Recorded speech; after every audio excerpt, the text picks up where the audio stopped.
Ayan, so makisama tayong magandang mga binibini dito sa UP na sila Miss Lori po. Lori Opo. and Miss Ali po. Ali. Kayo ay Roommate. Yes. how long na kayong mag-friends? Once, 6 months. 6 months. So alam nyo na yung hindi gusto na bawat isa. So sino sa tingin mo ang next big winner para sa'yo? So si Caprice ba or si Ashley Sarmiento? Si Caprice po. And bakit? Kasi po para sa akin, as a viewer po, ay meron po siyang quality na big winner po. Paano mo sasabihin na ipapakatotoo ba siya? Tingin ko pa nagpapakatotoo naman po siya kasi dahil nagsasabi naman po siya sa mga sa housemates, nahipag-usap naman po siya and feeling ko yun naman po yung totoong ugali niya. Deserve niyang maging big winner, kumbaga. Yes. So pamilya ba sa Cup Hit? Opo. Ikaw ba ay team Cup Hit ka rin? Opo. Bakit? Anong meron sa love team nila? Bakit siya pumapatok? Wala po, parang nakaka-relate po ako na nung high school, very crush era, ganun po. Meron kang hit nung high school. Oh. May naalala siya. Ikaw ba single ka ngayon? Hindi po. So meron ka ng hit? Yes. Yes. Nakita mo ba yung mga love team sa loob ng PBB ngayon? Yes po. And Pero sino yung pinaka-best love team sa loob ngayon? siguro po hint po kasi fan po nila ako and kinikilig po ako sa nila. Nakita mo ba yung nag-dinner sila? Opo. O ano reaction mo nung makita mong si Caprice ang nag-first move? Ganun po ako. Sobrang kilig lang. Totoo ba yun? Dapat ang babae nag-first move? Hindi naman po. So ikaw nag-first move ka? Nung high school. Oh, nung high school. Paano mo siya? Chinat mo ba? Or ano lang? Idea lang. Opo. So, mas gusto mo ikaw nauna. Hindi naman po. Minsan dapat sila din.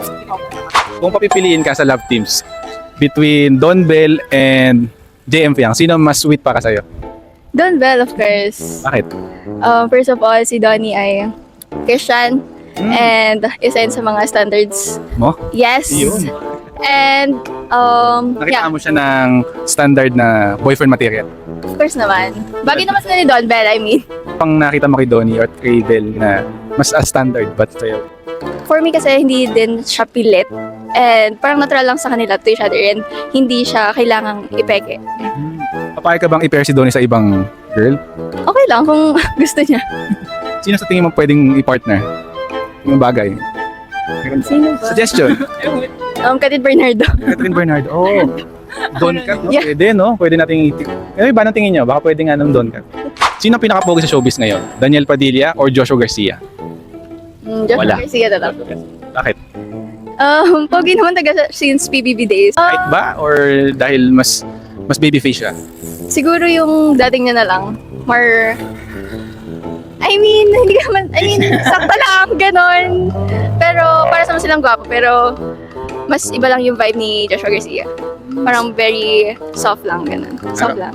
Lang mga soft ba yung trip mo ganyan? Sakto lang. Mga nonchalant ganyan. Ayoko na nonchalant. Gusto mo din nagpa-first move? Oo naman. Gusto ko nagpa-first move. Okay. Alam nyo na guys ha, first move talaga dapat sa lalaki. Sino pinakabungis sa dalawa? Si Fiang or si Shubi? Siguro si Shubi po. Shubi-natics tayo. Okay, bakit? Sa mga base po sa mga clips ng niya, very energetic po siya sa bahay ko and even sa outside world po. Nakita mo yung reaction niya nakita si Donnie. Opo. Parang gano'n na gano'n yung nagpapakatotoo. Ikaw, sinong mas bungis para sa'yo? Si Shubi din.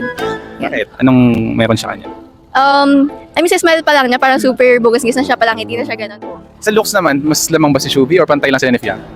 Magkaiba naman kasi yung ganda ni Fiang tsaka ni Shubi kasi si Shubi is more morena. Morena, yeah. Tapos si Fiang is Mestiza. yeah.